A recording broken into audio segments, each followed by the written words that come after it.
I basically had massive anxiety, massive depression.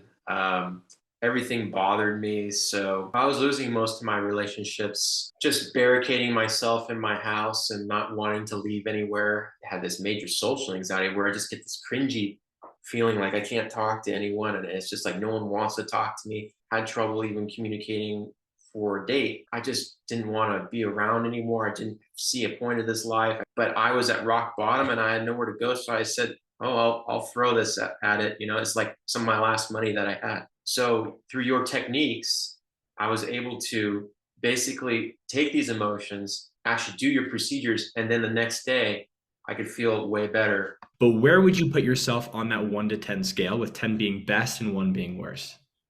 I would probably say, to be fair, I'm probably a 7.5 now versus a 3. And I was at a point in my life where I thought this was impossible, literally, to even get to just even 1 or 2 points above where I was because I just didn't feel there was a way out. And through the techniques, we were able to release whatever bad feelings were coming up. My confidence level is definitely a lot higher than it was. A huge bonus is that you allow me to at least talk to people, and I can use this as a springboard now to make a lot more money. So even if you're thinking like, oh, I don't have much money right now, you have to understand that where I was kept me in a state where I didn't make much money and I couldn't go to a job or function in a job. That stuff I definitely on a daily basis has improved. I wasn't expecting that to work at all. I literally thought this was impossible to get to where I am right now. So I can't be more thankful to you for that.